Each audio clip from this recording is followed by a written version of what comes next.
The views on a Breath of Fresh Air podcast reflects the parties involved, and we encourage you all to use it as a conversational tool that will lead to personal studies of your own. Hallelujah, hallelujah, hallelujah, hallelujah, hallelujah. Welcome to a Breath of Fresh Air podcast. Here with your hosts, Earl Roberts and Nakhaz Gay. As a young person, Christianity can be so foggy, like smoke in the mirrors and so unclear. But we're here to bring you a breath of fresh air.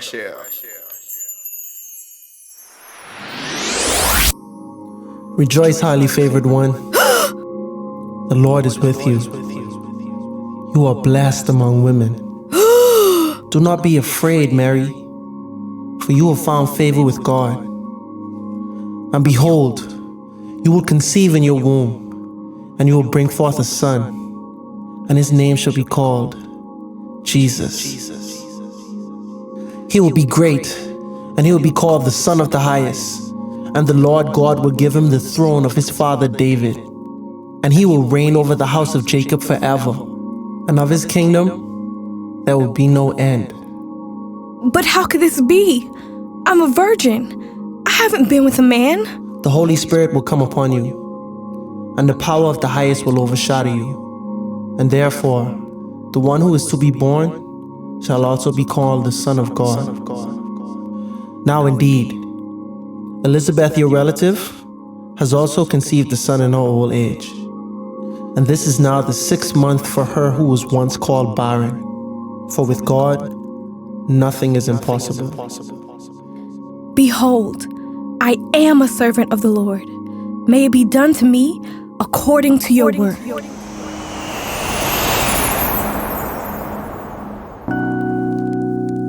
It's that time of year again, and in this special episode of a Breath of Fresh Air podcast, we will be delving into the story of Christ's birth. We will also be exploring the history of Christmas as a holiday and questioning some of the typical Christmas traditions. As always, be blessed and enjoy.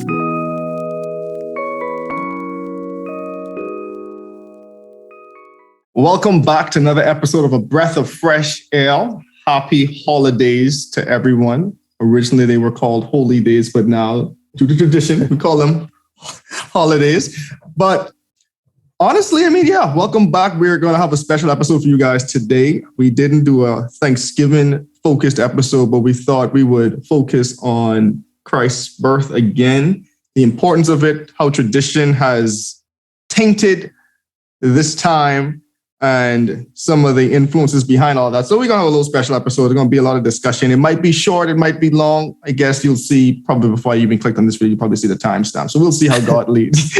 Yeah. So see, but the difference with Thanksgiving and today, Thanksgiving is really like a North American thing. You know what I'm saying? And, this put a podcast specifically about the Bible.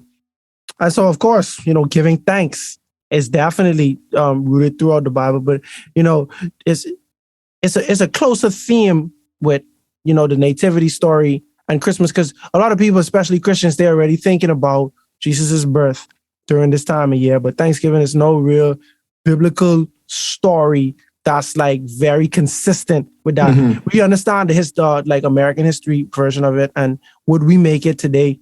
But when it comes to this time of the year, like December 25th. There's a specific story in the Bible, that people think about. So it's just much easier for us to have that story for this time, And with that even being said, again, this time, as we call it, Christmas, is literally the biggest tradition across the world, across countries, across different religions. Some religions have different things around this time too, like Hanukkah. But during this time, it's a time where the whole world almost concedes that, we should be celebrating something together. It's like when everyone's in a better mood, everyone's shouting peace on earth, goodwill to men. Nobody want to do work. Exactly. Let's think about how powerful the tradition is, for good or for bad, for good or for worse. Wars have had ceasefires on Christmas. different sides of wars have partied together on Christmas and 2 days later went back to killing each other. And so it's just interesting. So we're going to talk a little bit about this tradition. But even before we get into that bag, during this time, like it's the end of the year, just usually when we celebrate this time of time. Right now, it'll be December 24th. So we got like one more week left in this year. We literally have one more Friday. Next week will be the last Friday of the year. So usually around this time, people like, slow down a bit, probably off from work or have 1 or 2 days off, thinking, reflecting back. And it's so interesting. So like earlier this week, I was talking to one of my friends and he said something that really like stuck with me. He said, bro, I literally remember when you were praying to be in the exact position that you are in right now. And that struck me because we were just talking about like how we want to do like more in life and do like, achieve more things, reach more goals. We were just talking about some of our goals, what we didn't accomplish in 2021, what we should have accomplished, we could have done better. And when he said that, the reason why that struck me so hard was because one, he was absolutely right. But two, I never really slowed down to think about it and be appreciative of that fact. And that's what got me about it. He said, you are literally, I remember when you were praying to be in the position that you are in right now. And so I really want to encourage everybody during this time when we're slowing down and reflecting about our year, planning for the year ahead, slow down and actually be thankful for where you're at in life. You might not be where you want to be. You're about to get a whole 365 more days, God's willing to make progress to get there. But there's a point in your life where you probably wanted to be right where you are right now, and you need to be appreciative of that fact. Amen. And that's important because a lot of times we're just so focused on going. We never slow down to appreciate the present. And I think that's why God also says in the Bible, be still, slow down, actually take in what's going on right now. Because it's so funny, like you would move apartments, right? You'd be like, oh, I can't wait to get out of this apartment. You move into a nice apartment that fixes, or a nicer home that fixes everything that you hated about your previous place. You might like it for like a week and then you're thinking about the next place that you want to get. Yeah. And so you're like, hold on. Like, I wanted this place. Like, I legitimately wanted and prayed to God that everything would work for me to get this place, but now you're already thinking about the next one. And certainly, sometimes you have to be grateful for what we do have. It's not saying that you're like being complacent or anything like that. It's just saying, you know what? Dang, I'm thankful that I made it here because this is what I actually prayed for. And by the grace of God, I actually achieved this right here, right now. And just be able to take that in, soak that in, and just be appreciative. Like, be still, be reflectful, be thankful, just be joyous. I mean, again, it's definitely important. It's definitely important because I know for me, I was definitely guilty of that. And that's why it struck me so hard. Like, some people will be saying, like, Earl, it's definitely not that big of a deal. But for me, it struck me so hard because, yeah, you just definitely need to be appreciative. He said, like, I remember when you were praying to be in the position you are in right now. And I was like, dang, you're so right. Because, dang, I literally prayed for this. And here I am. Not even really soaking it and being appreciative of it. Yeah, no, I feel you on that. Excuse me. I feel you on that. And just to kind of add to that. Also, lately, I've been thinking about just being thankful in a pessimistic way that, no matter what's happening to you, I don't even know. Like, I don't even like to talk like this, right? But I've been feeling down, bro. Like, I'm not even gonna lie, bro. I've been feeling depressed, bro. Unmotivated. I actually put off music for most of this year, bro. I haven't created, and that's something that really helps me to just, blow off steam or whatever. And now, bro, I don't even have a desire to do that, bro. And it's nothing like that I'm convicted against that or anything like that. But I've just been feeling down. And sometimes I gotta sit and think that, bro, you alive. You know what I'm saying? Like, like that type of thing. It's hard for me to digest. It's hard for me to swallow because sometimes it just feels sad, bro. Like sometimes, like just my mind just wander and go all type of places. But I sit and think about it, and I have to really just thank God that what I going through ain't, like, to me, it ain't the end of the world. You know what I mean? That's just how I am as a person. Like, if I was to talk to myself, after a while I have to tell me, bro, all right, like, it ain't the end of the world. You know what I mean? But at the end of the day, like, the fact that I'm alive, the fact that my needs are met, you know what I'm saying? The fact that I'm happy, I have a happy family, friends, stuff like I have a lot to be thankful for, even in the midst of the storm. You understand? We think about Paul, who, what did he say? He said he had a thorn in his side or something, right? And he prayed to God, like, to take it away from him. But God had to continue to remind him that his grace is sufficient. You know, his grace is sufficient. That's like stuff like that. It helped me to understand, bro. Like, not everything will go your way. Not everything will go your way. You know, sometimes the Lord put things in place to test you. Sometimes it's the result of sin that you have to be subject to. You know, something not going your way, or even something bad happened to you. But at the end of the day, God's grace is sufficient for all of that. You know, Amen. So, you know, I just wanted to give another side of thankfulness. Like, you know, they say in all things, be thankful. No, thanks. Yeah. But you can find something to be thankful for. You know, but it might not be easy. But at the end of the day, if we're trying to operate under the fruit of the Spirit, you understand, you have to have self-control and you have to be long-suffering. So the fact that you're going through something, you have to be able to digest that and put yourself in a predicament to continue to go, even despite the fact that it might happen again or something else might happen again. You understand what I'm saying? You have to be forgiven and you have to keep moving and keep pushing. Man, we got a song in the Bahamas that says, "Your worst day is somebody's best day." I can't remember the rest of the words. Like that part always stuck out to me. Your worst day is somebody's best day. So I guess it was like so like be grateful. Like, oh, it could be worse, something like that. But just to letting people know that, like, you're complaining about this and that, but someone, again, is probably praying to be in a position that you are in. And so it's like perspective is everything. That's why I say sometimes, again, like I know I want more, and sometimes I'd be feeling just like that. I'd be down on myself. I'd be super hard on myself. But then sometimes I just still to take a step back and be like, hey, you might not be at the end of your journey, which is a great thing. That means I still got more life to live and God ain't done with me yet. But look how far God has brought you on this journey. Look how much you've matured. Look how much times you thought you were at the end of the road, at the end of your journey in a pit. God brought you out of that pit, out of that valley.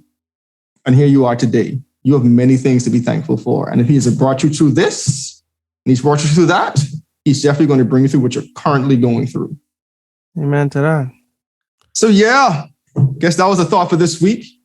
Hopefully everyone enjoyed that little thought. And also last year, we did do an episode. I think we titled it, "For Unto Us a Child is Born." It was episode 16. I actually went back and listened to that episode today.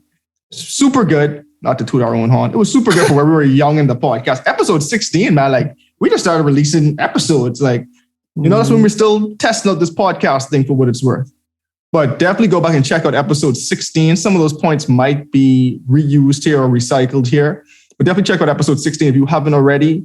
It's a really good episode. We broke down a lot of like the stuff. But yeah, and definitely hit that like button.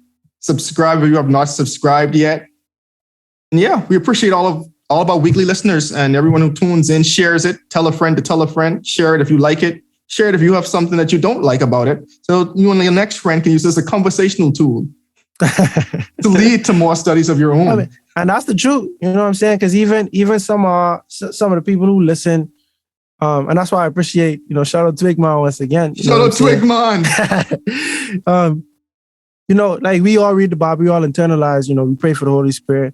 But we might not always see this from the same point of view. You understand? And that's something to, that's something that can be used to open dialogue as well, Because I don't feel like some of the things is nuance, some of the things is semantics, but sometimes we both can be learning two different lessons, and that's truly the purpose of this book. You can learn so many different lessons. Like you can read the same thing. Like last year we read this we read Matthew and Luke's account, you know, but this year we come in with a different thought, a different perspective, you know. So, and even one more thing I want to say on that. Literally today, one of my friends was telling me they share our podcast with one of their friends who's atheist, and they talk about the podcast together. And the atheist, granted, naturally, that's what the atheist does, doesn't really believe in God, but the atheists still appreciate the podcast and saying, yeah, I could see how they believe this. I don't fully agree with it. But again, to me, the purpose is it's sparking a conversation, and it's still maybe or maybe not probably bringing someone closer to God, or they're hearing a different perspective, and it's probably changing the way they think, or they're appreciating a different perspective from what they've been hearing. And so again, like, we don't say things to be fully agreed with. I mean, that's not my goal. My goal is to talk about the Bible as best as I could, based on the truth that I have. And again, we say, if anything, you can fact check us out of the Bible yourself. Like, I ain't coming saying, oh, I'm absolutely right. I'm out, you know what I'm saying? But again, it's supposed to lead to a conversation. It's supposed to be a casual conversation about the Bible from two men who are hot up for Christ, Jesus for life. That's an inside joke, everybody. Christ for life. Oh my, but that's good. That's good. So where you want to start from? I feel like we talked about literally, like before we got on the mic just now, guys, we were talking for almost like an hour. We talked about so much. We had a pod before the pod, essentially. And so now it's like, okay, where do we pick up from? I think we do need to start at the text. You understand Matthew? what I'm saying? Yeah, Matthew. I like Luke. I want to do something even before that, right? So again, right now we're in Judges. And we already went through Genesis, Exodus, Leviticus, Numbers, Deuteronomy, Joshua, and Judges. And we have a few more books of the Bible to go, and I'll spare you saying all of these. But literally the Old Testament, again, is leading up to this moment, the birth of Christ. And even where we're at in Judges right now, bro, by the time you guys listen to this, we're already past that point. But one of the last things we heard echoed in Judges was, this was the people had no king, and they were doing what was right in their own eyes. Yep. And so after the Judges, as a brief synopsis, after the Judges, you had the rule of the kings. The kings also couldn't lead the people to God, right? They were, especially when Israel divided into Judah and Israel, things went super all the way down until Christ came. And even then, they were so bounded by their traditions, because between Micah and Matthew, that one page represents 400 years. Just to set the scene and the importance of what's happening. But then even in the Old Testament, we had people like Isaiah, in Isaiah 9, who even prophesied, for unto us a child is born, for unto us a son is given, and the government will rest upon his shoulders, and he will be called Wonderful Counselor, Mighty God, Everlasting Father, Prince of Peace, and the greatness of his government and peace, there will be no end. And he will reign on David's throne and over his kingdom, establishing and upholding with justice and righteousness from that time and forever. And so we see, even from the Old Testament, as we go on, I know we haven't even gotten to this yet in the podcast, but they were all looking forward to the coming of this son, because he was prophesied from many hundreds of years ago. Even from Balaam. Pardon me? Even from Balaam.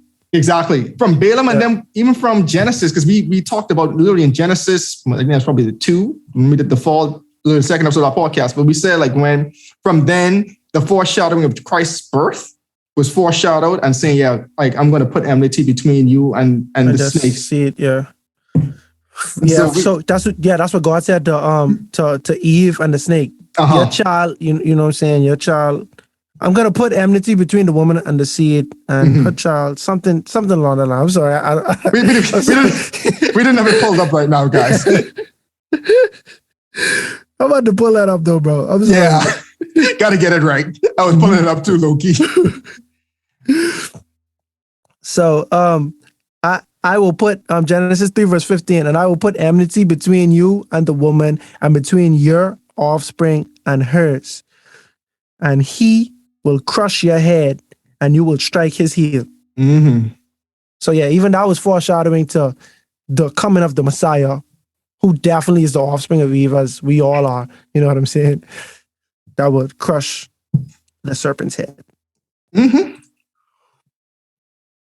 Okay, so we're going to kick it off with Matthew. So again, as a recap, I feel like we're recapping again. But so the account of Jesus' birth is found in two of the Gospels. The first one being Matthew, the first Gospel. And then the second time the account is given is in Luke. Mm-hmm. Luke 1 is 80 verses. So that Luke was very thorough. Yep. And Mark gave a synopsis. He gave you the important details of what he felt was important for the birth, and that's what you got. Mm-hmm. So yeah, we'll kick it off in Matthew. So Matthew starts off with the genealogy from Jesus the Messiah. He traces the genealogy all the way. I think he just went back to Abraham.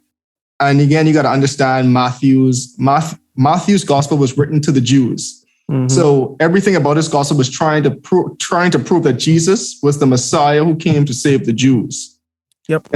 And so for him, it was like, okay, I'm going to trace it back to Abraham through David. You see the first in Matthew 1, verse 1. This is the genealogy of Jesus, the Messiah, the son of David, the son of Abraham, because he's pointing back to the Jews, to all of their significant figures. Yep. David was the most beloved king of Israel. And Father Abraham had many sons, but he also was the one who got the original covenant to form the nation of Israel. And another thing that's interesting about this too is that he's writing to the Jews, and he's writing in a way that the Jews are very used to by this time. So all through the Old Testament, we see, I ain't gonna say all through the Old Testament, but at the beginning of the Bible, we are bombarded by a lot of genealogies. You understand what I'm saying?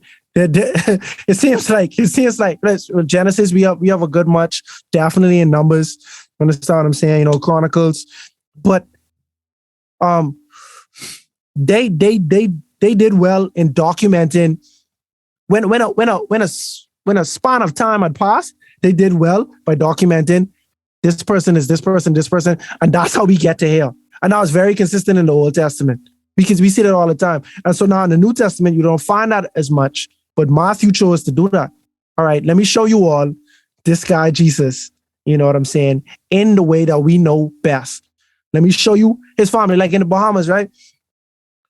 You find someone and they're interested in you, right? Mm-hmm. Well, our parents might find a kid or someone their age or something like that. And when they want to know a little more about them, they'll ask who your people is. You understand what I'm saying? Who is your family? Because now I'm trying to tie two things together. Your last name is Roberts. I know other people whose last names are Roberts. I know them very well, and I want to see if you guys share any type of genes or anything like that, if you're family, and I want to see the similarity between y'all. And that'll make more sense. I might not know you at all, but I might know your mommy. I might know your grandmother. And I might have a special appreciation for you now because I know your Grammy. Your grandma used to cook me salsa on Sundays. Your grandma used to take me to church. You understand what I'm saying? Oh, you was so-and-so grandson. That's how we do. That's how we do in the Bahamas. And so I see a direct parallel here too. For you to know Jesus, I want y'all to know the line that he's coming from. Although he might be an average Joe, because his parents were not, they did not have status. And let me tell you the lineage that he came from, because this is relevant. And this is prophesied that he would come from this lineage. Mm-hmm. And so it's just interesting too, again, from the two accounts. So Matthew traces Jesus's lineage through Abraham and David, but he traces it down through Joseph. Mm-hmm. Luke traces the lineage down from Adam. That's worth noting. So he went all the way back. But he traces it down through Mary. Mm. And so it's just, and part of the reason for that too, was just to one, establish Jesus' credibility on both sides, like showing how he fulfills it on both sides. But then it's also worthy to note that Joseph had no part in the formation of Jesus. Because my thing is, truthfully, if we being real, if we being technical and specific, what it matter who Joseph come from if that's not your biological father? Like, but like the only reason why it mattered, because remember, since he's going to the Jews respected the male better. Yeah, no, I get that. But my thing is, if you tell me you coming from a line of what they call, bro, that don't mean you marry into that line. You understand what I'm saying? If people expecting me to be in a line of a Bahamian or whatever, right? And my wife, if I had a stepson, right? I can't honestly say this man is a Bahamian, even though he was born American, born to American parents, but he is married. His mother is married to me. You understand what I'm saying? The Bahamians would be like, how you get Bahamian? Now, I understand culturally, they put more respect, or they paid more attention to the males. And we can see that throughout the Bible, the way the Bible is written. And then that's just how it was during that time. So I understand that culturally. But I'm in my brain being on this side of the world in this time in history, that don't make sense to me. Why we going through your stepfather? You understand? Because like it's your stepfather. It's not like your biological father, but it definitely makes sense. And I appreciate that Luke did that for he did it through Mary, so that you can see they both from the same line, right? And then to Theophilus, whomever Theophilus really is, he might be thinking excellent Theophilus. The most excellent Theophilus, right? Theophilus might be thinking the same thing Nakhaz thinking. So why are you telling me but the stepfather? You understand what I'm saying?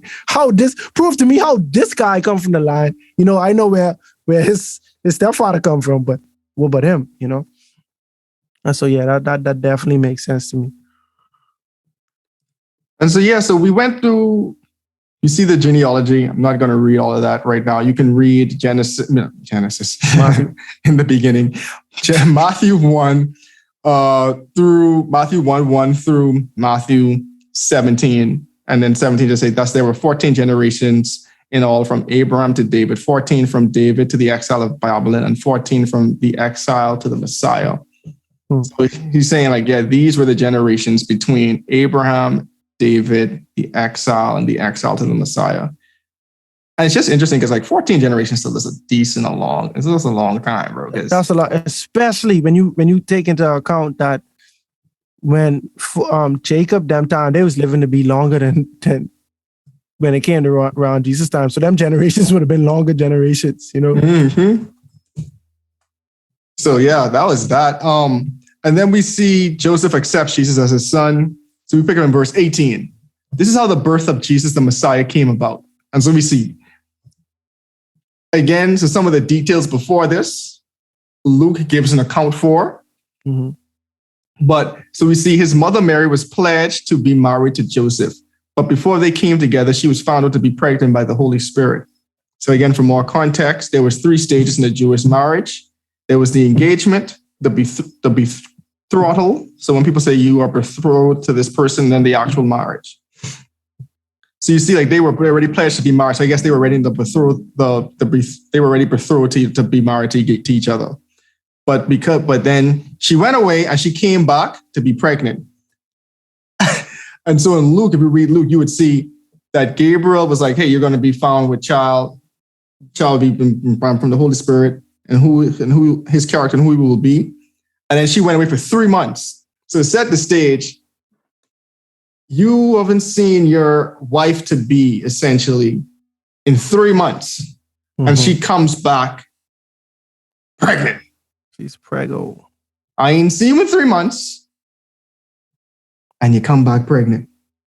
Boy, if it looked like a duck, if it quacked like a duck, oh man. Man, I'd be mad. And then again, she came back pregnant and you know she was a virgin. So it's just really to paint the picture, because you'd be like, some people's natural tendency would have been like, well, maybe you did it before she left. Yep. Mary was a well-known, documented virgin. Yeah. And that would hurt. That would hurt, bro. That would hurt. That would hurt me, bro. I'd be in pain to be in that predicament before knowing, what the actual scenario is. But just the appearance of it, bro, that's it didn't hurtful. Look good. Yeah. It didn't look good. And so we see, because Joseph, her husband, was faithful to the law, and yet he did not want to expose her in public disgrace, he had in mind to divorce her quietly. So we see again, Joseph was like, by law, I could leave you and you would supposed to be like stoned. Mm-hmm. I don't want to put you through this, but I ain't gonna be disgraced by this because then I'm gonna have to be covering up, essentially taking care of a child that I know ain't my own just to save face. Yeah. He's like, I'm not into this. But after he had considered this, an angel of the Lord appeared to him in a dream and said, Joseph, son of David, do not be afraid to take Mary as your wife, because what is conceived in her is from the Holy Spirit. She will give birth to a son, and you are to give him the name Jesus, because he will save his people from their sins. And we know Jesus is the Greek form of Yeshua, which means the Lord saves, if anyone wants to know why he was given that name. So Jesus is the Greek form, but the Hebrew form was Yeshua. Mm-hmm. Just for personal satisfaction, because I actually got asked a question recently, why do we say Jesus and not Yeshua? Personal semantics. I mean, I don't want to get into all of that right now, unless you want to. No, I don't. But my thing is, like let's say you're reading the Bible, right, and you starting on level 1, whereas you read the Bible in English. That's what I'm based on. So right now, I don't actually go and read the Hebrew for anything. You understand what I'm saying? Like, bro, someone have to really put me in a corner for me to actually go and search up Hebrew, the original Hebrew text. And most of the time, it's semantics, like you say, and it's something that someone just being difficult, just playing with the definitions or the things that can be lost in translation. But if it would make someone feel more comfortable, I'd say Yeshua. I'd say any Hebrew name that's synonymous for the English versions of what we have. Because I don't wish to be a stumbling block. I don't wish to insult nobody, especially in the name for the name of Yeshua, Jesus, Elohim, God, whoever, like however you want to call that person, that being, So, but my reason is because this is how I receive it. You know what I'm saying? And when I do more research, I'll, pray and meditate and see how I'm convicted on what I should call, how I should call their name.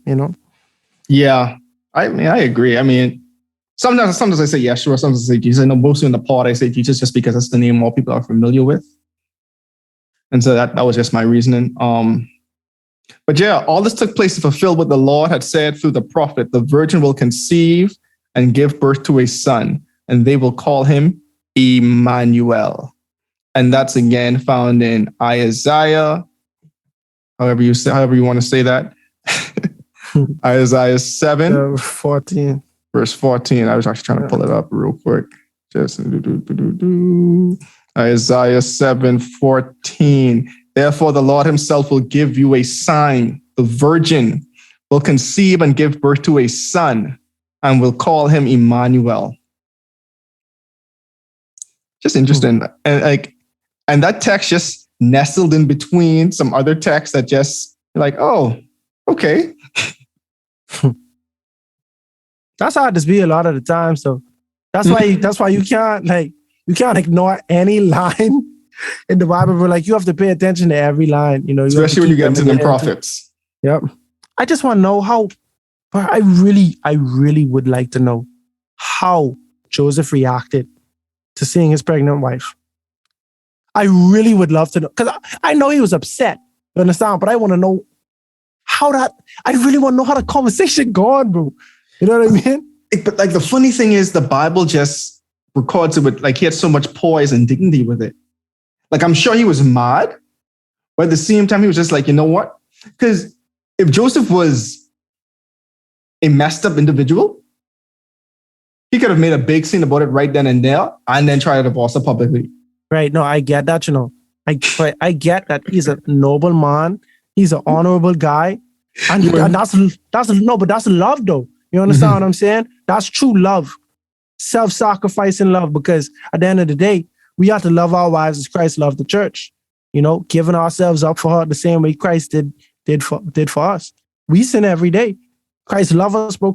Christ don't withhold blessings from us. You understand? I mean, I can't say that definitely, but he's righteous and he gives us grace, he gives us mercy, how he see fit.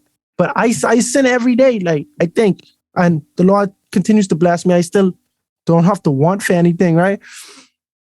But I get that. I get that he didn't do evil towards her. You know, like he didn't want to have her killed. Because at the end of the day, bro, if you love someone, this is love. Love is patient, love is kind, love is not boasting. This is a characteristic of love. I get that. But my thing is, that's such a frustrating situation to be in. See, I'm married now. Last year, when we was talking about this, it didn't mean that much to me, bro. Like, I could have laughed with this. But now, this hitting me a little different now. Because I just like, bro, like, you think you know somebody. You feel me? You think you know someone. You see her go off to go by her cousin. Or the old cousin trick, huh? You know what I mean? Being by your cousin, huh? Yeah, you come back from your cousin pregnant. Boy, that would have tripped me out. But like, it's like even out of love, I'd have been like, come on now, Mary. Come on. Mary, did you know? Mary, come on. Like, please, man, Mary. Don't insult me. It can't be. It can't be. I can imagine him too, because now it's like everyone know Mary has been gone for a couple of months. Mm-hmm. Now you come back and your belly big. See, but that's the thing, bro. It would have tripped me out because I know Mary ain't like that. Mary engaged to me. Mary ain't never come on to me in no type of way where she won't be fast or nothing like that. And now you do this. Mary has never even been active sexually, but now you pregnant. Mary, like that's what I'm trying to say. That would have actually derailed my mind. Because everything in life would have been a lie to me. Because like, who are you? Who are you? Who is this woman that I want to marry? You know what I mean? And like I respect him because he like, bro, I don't want to kill her. You know what I mean? I don't want to embarrass her. I can let her do her thing, live with that guilt herself. You understand what I say? See, if Mary really wasn't being truthful, she would have lost a good man. You understand what I say? Because the guy, Joseph, he's a stand-up guy, you know? And I'm glad the Bible showed that he was good. But I just want to know, like, how he cope with that. Like, that's what tripping me out. Like, how he cope with that. Like, did he ever lose his cool? Say something he didn't want to say? Anyway, say something he mean. I don't know. It's like, who knows? That's the one thing, who knows? But then at the same time, he just hasn't been written. I mean, because like, honestly, after the story of Jesus' birth, you don't really hear about Joseph no more. You just hear about it like, when they go to like, after Jesus' childhood, I should say. You don't really hear about him no more. Yeah. See, Joseph really might have passed away during Jesus' childhood. Because, I mean, you don't hear about Jesus' mother that much in his adult life, but you do hear about her. She was around at the wedding when he first did his first miracle. Joseph was not. Understand? When Jesus died, Joseph was very not around because he gave his mother to live with John. You know? So, yeah. And so we see... I'm not saying that he wasn't alive, but he wasn't around. I'm assuming he's not alive. He's probably dead. More than likely he's dead. Like, I'm 99% sure he's probably dead. But I didn't want to say it definitively, though. Like the Clorox kills 99.9% of germs. Right? Oh my, I almost went on a tangent, but I avoided it just now. So when Joseph woke up, he did what the angel of the Lord had commanded him, and he took Mary home as his wife. He did not consummate their marriage until she gave birth to a son, and he gave him the name Jesus. So we see, and then the last story about this, and this is actually going to tie into the next point. So we see in verse 2, after Jesus was born in Bethlehem in Judea during the time of King Herod, Magi, some people call them wise men, came from the east to Jerusalem and asked, "Where is the one who has been born King of the Jews? We saw his star when it rose and came and have come to worship him." So again, it's like indicated that Jesus was already born at this time. And we know during the time of his birth, angels appeared to shepherds in the field, as you would read in Luke. And the whole heavenly host appeared the night Jesus was born. So this could have been the spectacle that the wise men who were studying the skies, these astrologers, studying the skies, like, oh, that's a new star. And the star is over Bethlehem. Let's go and figure out what's going on. So it brought them there. And so when King Herod heard this, he was disturbed, and all Jerusalem with him. He called together all his people's chief priests and teachers of the law, and he asked them, where was the Messiah to be born? In Bethlehem, they replied, for this is what the prophet has written. But you, Bethlehem, in the land of Judah, are by no means least among the rulers of Judah. For out of you will come a ruler who shall shepherd my people Israel. And that one came from Micah, actually. So Go for it. hold on. So we have the Magi, right? Mm-hmm. Where's the one who has been born King of the Jews? They see a star, bro. They see a star. They going through through their scriptures. They read where Balaam say a star is gonna come. I being real. So they read all of this, right? Numbers 24:14. Anyway, so they read all of the scripture together and they deduce that this star is the Messiah, right? So they gone into the town and they start asking questions. Hey, well, y'all see anything? Y'all see anything? They probably gone to the Pharisees. They probably gone to the religious leaders. And the thing that sticks out to me is verse 3. When King Herod heard this, he was disturbed, and all Israel and all Jerusalem with him. So all of Jerusalem was disturbed. They were not happy. They were not elated. They were not curious. They were disturbed. Now, the lowly shepherds, based on Luke's account, the angel came and spoke to the shepherds and then went to the sky. So the star what the Magi saw was definitely the angels in the sky. They saw this thing and they were inspired and they understood because these guys read the scriptures. They were unbiased. They submit themselves to God. Now, the difference is Jerusalem, the place where we have Pharisees, where we have other religious leaders. Imagine you have lowly shepherds coming to you all day and an angel come and say, Jesus born. The angel ain't come to the Pharisees. You think the Pharisees believe in them? We know how the Pharisees are. They look at Jesus and they try their best to disprove Jesus. This guy ain't the guy. He's not the guy. You understand what I'm saying? So they can't be happy with this because we have the Magi who are not religious leaders. They are just wise men. They may be Gentiles, right? They were. They Gentile. All right, so watch this. We have shepherds. We have Gentiles. Coming to y'all, telling y'all, but y'all Messiah. Now the shepherds, they Jews. But they are the bottom of the barrel Jews. The Gentiles, what y'all should know about this. You understand? So Jerusalem, they didn't accept this. They just was like, no, like it disturbed them to see these type of people coming to them, talking to them. But the thing that they've been studying for centuries upon centuries upon centuries, Jerusalem, they already felt like when this time come, everyone gonna know. You ain't gonna be able to deny this. King Herod was disturbed for a different reason. Excuse me. King Herod was an Edomite. You understand what I'm saying? King Herod was not a Jew, but he was the king over the Jews as given to him by Pilate and the Roman Empire. So now his throne is in jeopardy. Right. His throne is in jeopardy because you have somebody who is a pure-born Jew that people have been waiting for to be the king of the Jews. So now you are Edomite. You a king, but nobody love you in Jerusalem. They don't love you as the king because you are not one of them. And then you are the people who have them in bondage, and they've been in bondage. We see now, when we in the book of Judges, now we have a long time before we get to the New Testament, but we see, like imagine one of the Philistines being their king and stuff. Ain't nobody could be happy about that sincerely. You know? And that's why King Herod was upset. You know, but it's so funny to me because the Magi come to the city and they was expecting more information. They was expecting people to say, oh yeah, all us, we just come from Bethlehem. Y'all need to go there. This way it could be. But ain't nobody was, they leave without that. They leave without closure. They actually just get interrogated more. They probably was coming expecting answers, but they end up getting interrogated.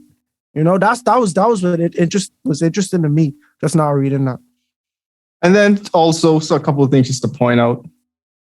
There's this famous song that is sung around this time, We Three Kings of Orient are, bearing gifts we traverse afar. The Bible ain't ever say how much magi there were. Mm-hmm. There's probably way more than 3 because historically these astrologers was a company of them. So it literally might have been a group of over 50 people who came and tried to find this king. And yeah, they were probably Greek astrologers. So they came from the East. And if you look at where this part was, they probably came from Greece. So yeah, it's just some things to point out. And so I'm like, why? Like people just say the 3 kings just because of the 3 gifts that were presented, but that has no biblical. That's not a biblical fact at all. Right. And it was 3 types of gifts. Mm-hmm. And it's not like they didn't say they gave 1 gold nugget or 1 jar of frankincense or 1 whatever of myrrh. They say they came with those 3 types of gifts. Mm-hmm. So they came well prepared. So we see in verse 7, Herod called the Magi secretly and found out from them the exact time the star had appeared. And going back to Kazi's point, it's so interesting that the people missed it. You have Greek astrologers who spotted this star in all reality, probably a couple months ago, followed where this star appeared to this place in search of the king that they knew it symbolized. Yep. You people who live in this city, who probably could have looked outside that night, missed it. Yeah. Missed it completely.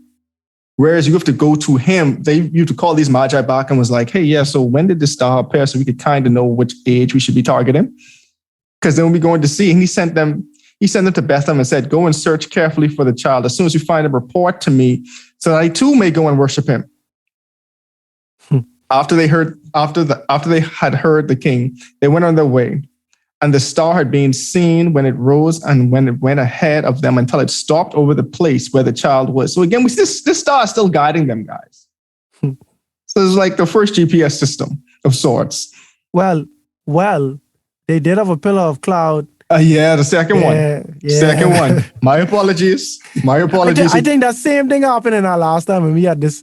It might have. Remember? I think the same thing happened last time we did the nativity story. Oh, so when they saw the star, they were overjoyed. On coming to the house, they saw the child was with his mother Mary, and they bowed down and worshiped him. Then they opened their treasures and presented him with gifts of gold, frankincense, and myrrh. And having been warned in a dream not to go back to Herod, they returned to their country by another route. So we see they didn't even go back the way they came the first time because they were like, well, he's probably going to be expecting us to come back this way. We're going to have to switch up our route altogether to make it out of Israel. And then we can go back to where we came from. So yeah, that's essentially Matthew's account of the birth of Christ. And it's something I want to get into. And I know we're already probably 50 minutes into this podcast. So I guess this part will be super quick, but it's just a thought-provoking question, I guess. I kind of keep it quick. Like we said earlier that Christmas is the biggest tradition in all the world. We see where it brings humankind together. But again, just like the We Three Kings of Orient are, how much things are passed down about this holiday that are not biblically sound? Because I know we said this in the last podcast. I don't think we mentioned in this one yet, but the day itself there's nothing Christian about December 25th. The mere fact that shepherds were in the field, as you read in Luke, means that in December, it'd be way too cold for shepherds even to be in the field. So if shepherds were in the field the night of Jesus' birth, when the angels' heavenly host appeared to him, Jesus was probably born most likely in a spring month. Just to be honest. And then if you do a quick Google search, you don't have to do nothing so deep. You don't have to go in the historical archives of the Vatican, anything. Like you do a quick Google search, you could find the origins of this day. First of all, the word Christmas itself was slapped onto December 25th. December 25th was a pagan holiday back in ancient Rome, even before ancient Rome, in ancient Egypt for a festival called Saturnalia that was celebrating the winter solstice, when they were celebrating the sun getting its strength back after being dead all winter. And so when Rome wanted to merge the church, they adopted this day to appease the people who were already worshiping their sun god on December 25th. Rebranded it. Christmas comes from Christ's Mass, and we stopped it on December 25th. Some of the traditions that we do on this day, Christmas trees, mistletoes, none of those things have their roots in Christianity. A lot of those things have their roots in paganism. And to me, the thought is just how much, like, the real question is, should we even really be celebrating, like, Christ's birth? Yes, we should celebrate it. It's a wonderful thing. But my thing is, how much stock do we place on tradition? Because tradition is where the truth comes to die. And as we see in Judges right now, the Israelite, because we're in the book of Judges, we might be done by the time this episode comes out, I know, but we just wrapped up the book of Judges. Right now, we see what happens when the older generation doesn't pass on the truth to the younger generation. And what gets dangerous in our time is we pass on tradition unquestioned, unchecked, generation after generation after generation after generation. Because what's funny is there was a time when the church didn't participate in all the Christmas traditions that we do today. It's commonplace to see a Christmas tree in a church, commonplace to see a mistletoe in a church. Back in the day, these things were pagan and the church had nothing, no association with it at all. But now, because tradition is being passed down unchecked, it's so commonplace. And to me, it's just like a wake-up call. I mean, you have people have a nativity scene on one side of their yard, and you have Santa Claus and reindeers and elves on the next side of your yard. The two are so conflated. Like it like Christmas has become such a blurred holiday where you have a bunch of pagan traditions that are mixed in with the day we're using it to celebrate, which is Christ. But it should be the opposite way around. Christmas is such a blurred thing because you have Christ interjecting on what should be a pagan holiday. You understand? And that's the thing about it. I used to be offended when I see people say Xmas because I'm like, bro, why are you trying to take Christ out of Christmas, right? Until I realized this wasn't his day to begin with. You understand? So let me ask you this, bro.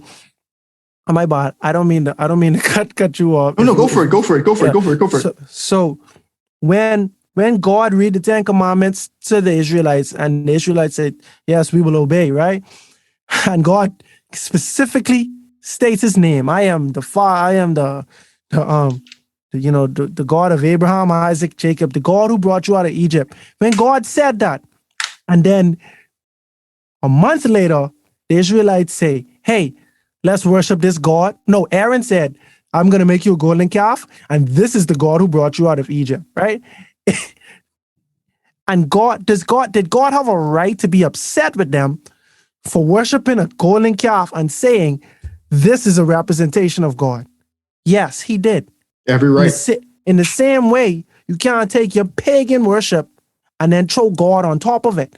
You understand what I'm saying? First of all, we don't have any evidence that Jesus celebrating his own birthday. So my thing is, if you choose to say, I don't want to celebrate Christmas altogether, you well within your right. We don't have no evidence that Jesus celebrated, but we don't really have much evidence of Israelites celebrating their birthday when it comes to the Bible. We know Job children, they used to celebrate their birthday every year. I mean, it's a couple of times they mentioned birthdays in the Bible, but it wasn't a big thing.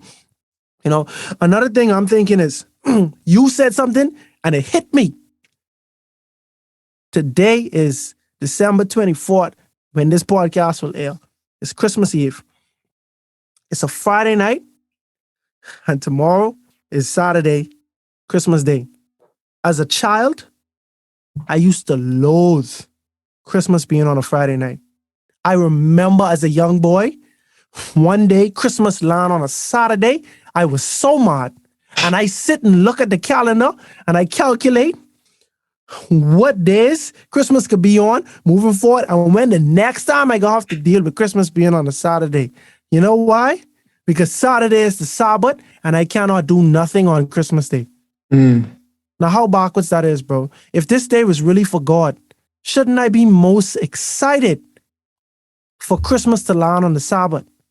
Because now I'm supposed to, if it's my God birthday, right? I supposed to already be spending the day with him. Because on my mommy birthday, I just try and make her feel special on her birthday. On my wife's birthday, I glued to her on her birthday. She can't sneeze without me getting it. Here you go, baby. You know what I mean? That's what I do on people's birthday. And when I know it's someone who I love birthday, I treat them special. You know, I just be connected to them. I just be all up under them on their birthday. And that's how a lot of people celebrate birthdays. If it's anybody's birthday you care, it might be even be a celebrity birthday. I watch people, you don't even know these people. You posting them on your status on their birthday because you want to make them feel happy, you want to make them feel special. Is that what we do on this day, Christmas? And I feel like this is a question we have to sincerely ask ourselves. What do we do on Christmas Day?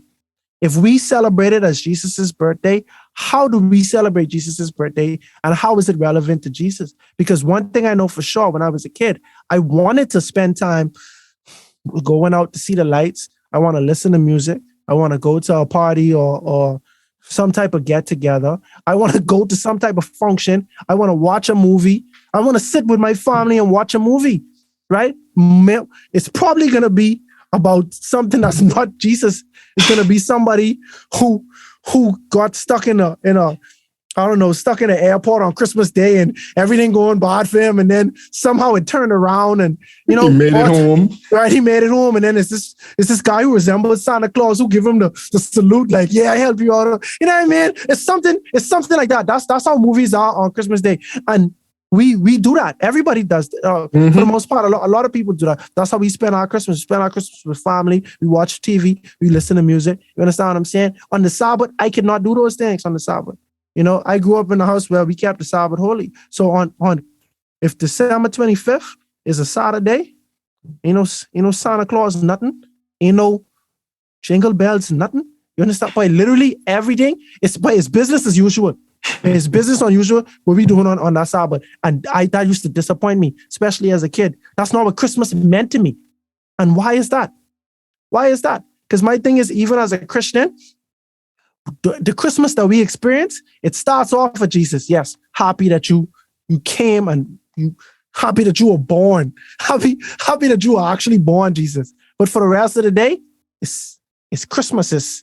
It's friends and family and everybody else but Jesus. And now I'm not to be confused with me saying you shouldn't buy people gifts. You shouldn't spend time with your family and friends. That's all fine and dandy. You can do that on any day of the year. I'm not mad at you for that. But I'm saying, what significance are we giving to Jesus on this day that we so-called claim to be his birthday? What significance are we giving to him on this day? And why are we doing this on this day?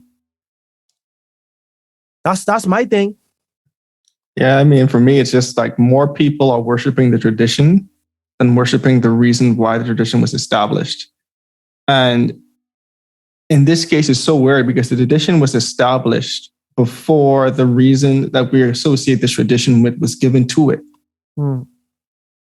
And it's just true because they was using this as their festival before it had anything to do with Christ, anything at all. Absolutely nothing about this was religious, but they washed it and repurposed it. But at the same time, again, it's like just because something got repurposed doesn't mean it loses its original meaning. Because a lot of people can say that, yeah, I put this Christmas tree in my house, nothing is pagan about it. But what it symbolizes doesn't change.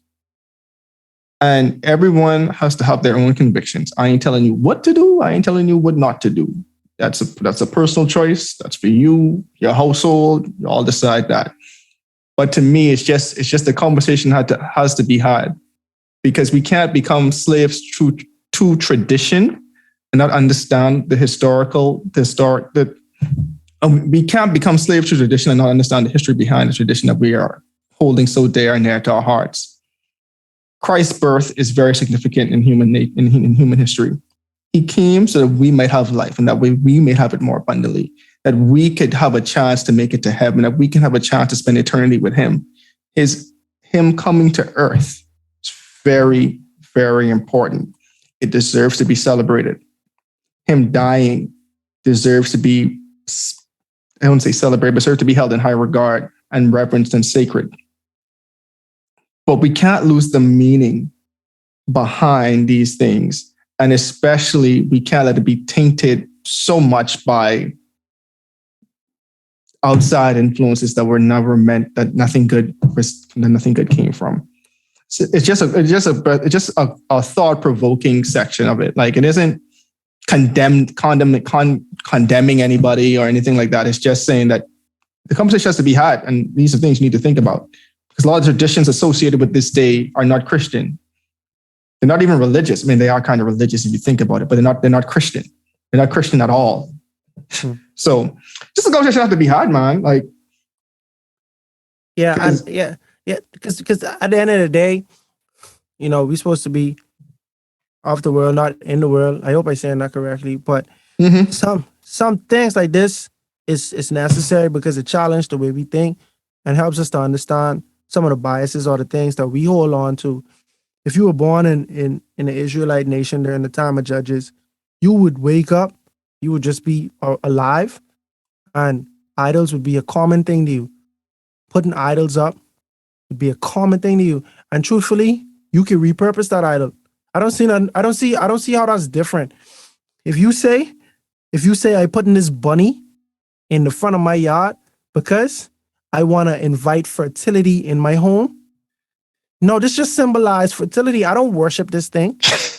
You understand what I'm saying? But it's an idol.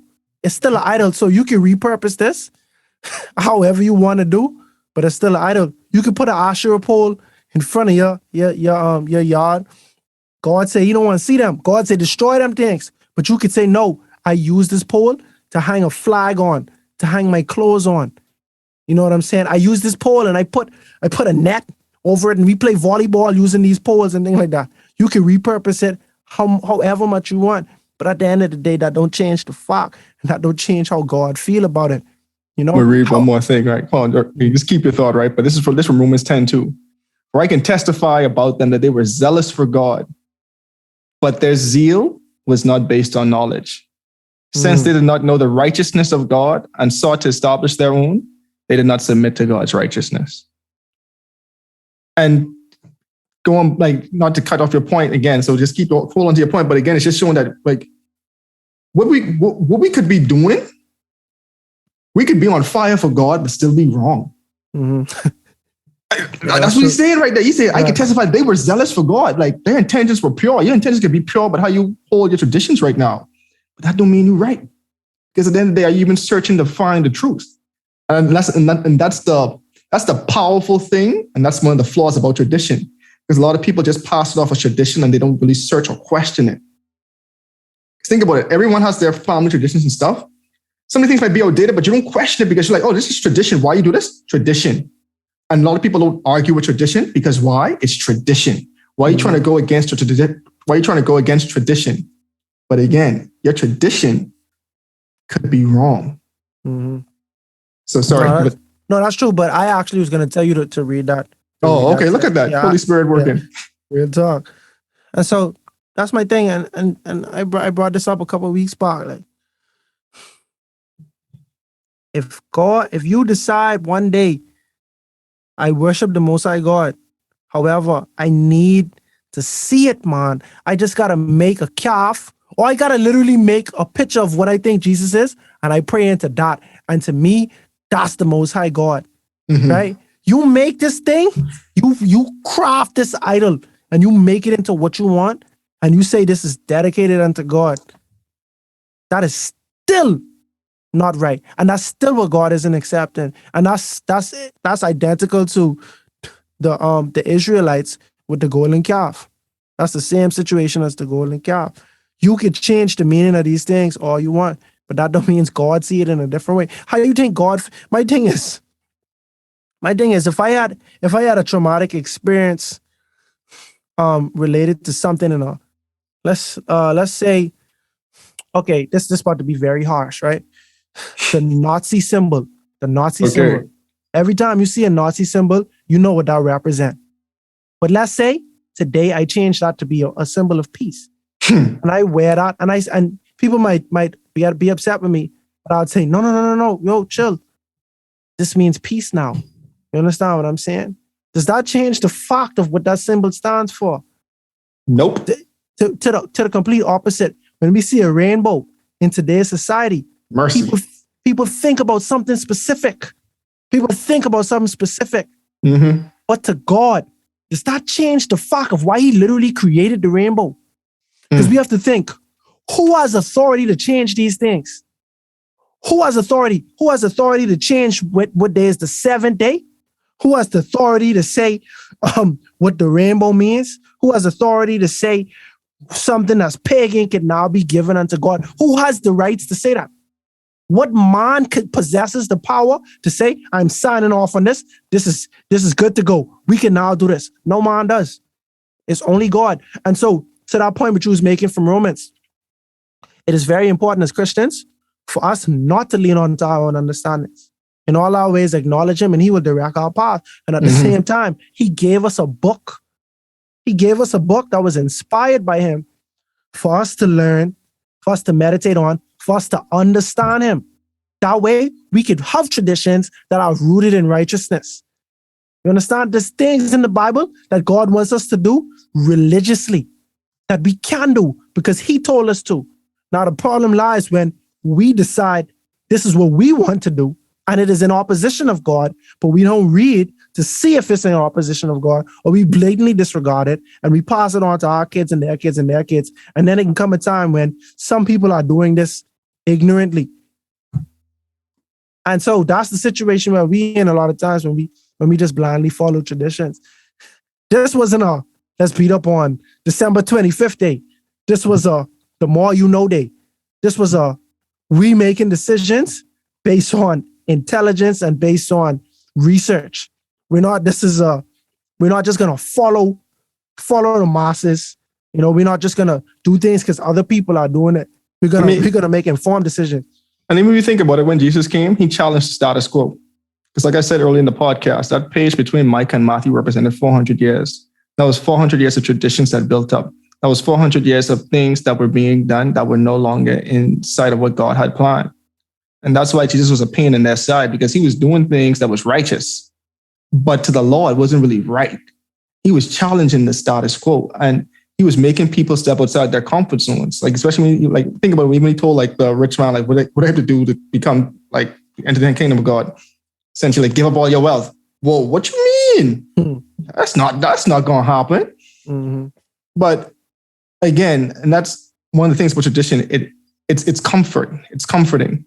And so, but sometimes you just got to analyze what you're doing and why you're doing it, because no one should be doing something that they don't know why they are doing it.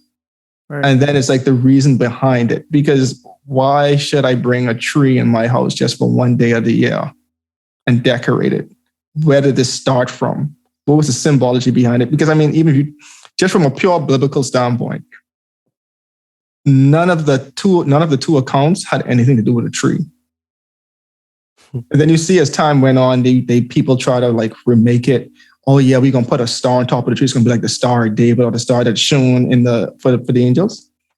No, I'm sorry. It's like you're trying to polish a turd. Yeah. And again, I almost feel like I'm beating up on it, but I'm just saying, like, again, it's just like questioning the origin of tradition and questioning the origin of why are you doing what you're doing, and you can justify what you're doing. Go for it. And that's my thing. Think about it from this perspective, right? Let's say hypothetically, completely hypothetically, right? Let's say hypothetically, the Christmas tree specifically, which has origins in paganism, it was actually dedicated to the sun god at one point in time. You know what I'm saying?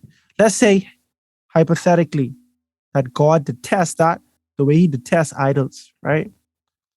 How do you think God feels when you have this in your house every year and you're saying this for you? You understand? Hypothetically, if he detests that, if he hypothetically detests the tree, how would he feel seeing you have the tree every year? And my thing is, that's why I use the Nazi symbol. And that's a very harsh example because like that's people understand the pain behind that, right? Mm-hmm. Wait, let's say you put that in a Jew house or somebody who is directly affected every year to say, bro, this is how I remembering you, bro. This is how I celebrating you. It's like literally Thanksgiving holiday. Native Americans were slaughtered and they celebrate that every year to say, Yeah, just to Mercy. remember them. You understand what I'm saying? That's why a lot of people nowadays, when they really understand history, they have a big problem with that day. You understand what I'm saying? Because of how the origin of it. You know, because of the origin of it.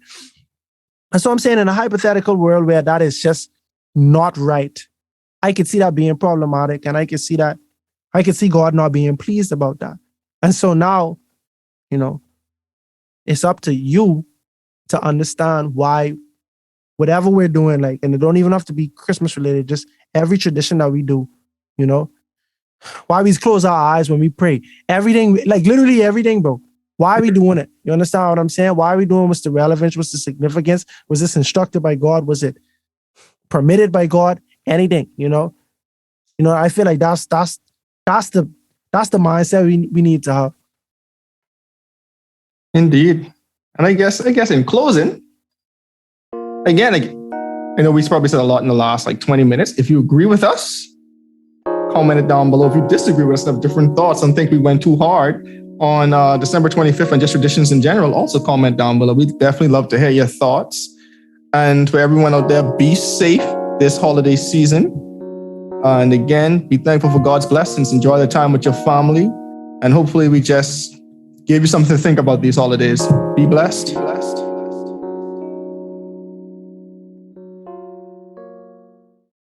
As we spend time with our family, friends, and other loved ones, it is also important to spend some time with our Creator.